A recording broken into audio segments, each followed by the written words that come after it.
Trump's first 100 days in office. Um, we're going to talk about, well, it'll be quick because I'm not going to go over everything, but we're just going to talk about just some of the things he's done, my opinion on this, my views. Again, everybody's entitled to their own opinion. I will not put my opinion above anybody else's. And we're here to have a conversation. That's all this is. So what do I think so far? So if I want my honest opinion before I get to my notes, I think that he has done pretty much what he wants to do, and that could be taken in both a good light and a bad light. I think that he's done what he campaigned out to do as far as the border, deregulation, um, his tax policies that he's trying to implement, tariff policies that he's already implemented, um, foreign relations with different countries, Iran, with Russia, with China, like everything, right? I think he's really stepped into this role again as president and said, you know what, this is what I'm going to do for the country. This is what I see as the vision, right? A lot of the stuff that he couldn't do in his first term, he's now executing in his second term, and people like it or hate it. He's doing what he feels is best, right? And so first and foremost, that's what's important here. Um, Now to kind of get to the notes, because the title is called Trump's First 100 Days and Counting, and it's called Making Moves or Moving Too Fast, and it's basically your opinion. What do you feel he's doing? Do you feel he's doing things too quickly? Do you think he's not letting the process play out? Do you think he's trying to do too much? Or do you think, no, this is smart? He's doing what he feels he needs to do for the country. And these moves, whether you like it or not, have to get done. And they're smart to get done. So, again, this is all opinionated. This is not about me just providing my opinion. This is also your opinion as well. So get in the comments section, get out there, talk, have a real conversation, not just scream at each other. Because I know he's not only a political figure, but he's also an explosive political figure. So we're going to talk about just a few things that he's pushing for. As I mentioned, border control, regulating the economy, fixing the economy, his foreign policy in terms of handling the war between Russia and Iran. I mean, sorry, Iraq. Sorry, wow. I'm so sorry. Ukraine. Jesus. The war between Russia and Ukraine. Wow. I'm gonna try to edit that part out. And just how he's trying to get both Putin and Zelensky to basically just say, you know what, let's end this, right? He did mention during his campaign he'll end it in his first, what did he say? I think he said like his first 24 hours in office, something like that, or whatever. And it's like, that's obviously not happening. But the point is, he's doing what he feels he's doing. How are you, sir? Raccoon, I love that. Thank you. Love from India. I appreciate it. But yeah, so just real quick, all right, my opinions on everything, right? I just think that so far he's doing, like I said, what he set out to do. And so none of this should be a surprise to people. People who are like, oh, he's doing too much or he's doing this, he's doing that. It's like he campaigned on this. So unless you weren't paying attention, he's doing exactly what he said he would do. Whether you agree with it or not, whether you liked it or not, he's doing what he said he would do.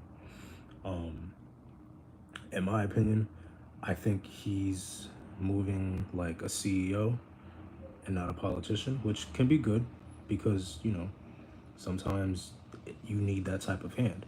He has a lot of cards in his deck, as he said to as he said to Zelensky during that meeting when he was like, "You don't have all the cards." Trump has cards. He has his ace. He has, you know, his well, yeah, he has all the cards you can think of, right? Let's get off that. But the point is, he's moving how he feels he should move, making decisions quickly, signing executive orders, doing what he thinks is best for the country, right? I think also one of the things that, I think people tend to forget is, he is an entertainer. Like he may not be in that space anymore, but he's still an entertainer. And when he goes on interviews, such as the one when he was on NBC the other day, and I watched that interview. I didn't watch the whole interview, but I watched most of it. And he was calm and measured for the most part. He did fight back on a few things, mainly about the economy and about the pricing, and he talked about just a few things like just how great the country's doing. Like he always one thing I'll give him Whether you like him or not, he will always project a positive outlook for America. And that's good. Like, we don't want somebody going, yeah, it's doom and gloom and things are ending. Like, no, you don't want that. Because then that could lead to fear. Not only in the stock market, not only into the market itself, but just people. Like, you know, no matter what people might think about him, you can't deny and say, oh, well, he thinks this country's, full of shit. He doesn't do that. He thinks things could be better. He thinks he's the one that can solve everything. He's trying to be Superman. And that could be good or bad. Because sometimes you put too much on your shoulder and you can't get everything done you want to get done, or you might do it incorrectly because you feel, oh, this is how I see it, right? But what I will say is he has a lot of advisors around him, people he trusts, people his own base, his own contingencies trust, on both sides too. Let's not just make this about Republicans, like Democrats as well. Like, let's not act like all Democrats hate Trump. They don't. Behind closed doors, they love him because he not only gives them a platform, but he also caters to them when he needs to, when he needs stuff done. It's only the very few that are outspoken: the Bernie Sanders, the AOCs, Hakeem Jeffries, Cory Booker, um, Schumer, Pelosi at one point, like Elizabeth Warren, like that's 7 Democrats with that. Now they're powerful Democrats. Even Obama, even though he's not, he's trying to stay out the spotlight, but he can't help himself. So that's like 8 politicians right there that are like, they're the most outspoken against him, right? For their own reasons, good or bad, they're for their own reasons. But I feel like the rest of them, despite what they might say publicly, privately, they're like, look, we need to get him on our side because we have things we want to pass and we don't have the majority. And, a lot of them were looking towards the midterms and going, okay, maybe we can get some seats here in the House and the Senate and maybe gain a little bit of leverage. But at the end of the day, you're still going to have to cater to him, right? So my thing is this, right? His messaging. Now, Trump, when he talks, people listen. Whether you like him or not, people listen. He does send mixed messages, even to his own supporters, his own base. He does send mixed messages a lot. But I think there's a reason for that. And the reason I think he does it is because he wants to convey to all sides, all parties, not just one, not just the extreme on both sides, but also to the moderates, to the people who may not have a full interest in things that he does or supports, but you can still get that messaging out there, right? I think that it could be confusing for people who support him because they go, wait, you just said this, you talked about this, but now you're talking about that, or now you're supporting this, or now you're backtracking on this. What do you mean by that? Explain yourself, things like that. And so, like, I feel like it could be tough. Like, do you think it's more coincidence or confusion that he does this type of thing? I think it's more the latter. I think it's the former. I think it's more coincidence at times because he's a calculated dude. He's not stupid. Despite what people might think about him, he's not stupid. He is very calculated. But I also think that he's somebody that knows that his message holds a lot of weight, and so him saying the wrong thing, good or bad, in your view, it's gonna tip the scales one way or another. So it just depends on your view. Like I said, he might. I don't know. I just feel like I said, he could be doing too much to some people. It's kind of like if you ever been to the gym. You've been to the gym, right? And for those of us who lift or who squat, it's like trying to squat 400 pounds, but you didn't warm up yet. Like, that's not a smart idea. You didn't stretch, you didn't do anything lower, you just went straight to 400 and thought, oh, I'm gonna do this. And now you're wondering why your shoulder's broken, or your back is broken, or something worse, because you did too much. There was no warm up. Trump has had his warm up. He had his first term. That was his warm up. He's also had 2020, right? He had basically his whole life eviscerated during the Mar-a-Lago raid, right? He's had his life turned upside down politically, personally, financially, like all that. He's been through those trials. So he knows now that he's president, he's like, look, I'm doing what I gotta do.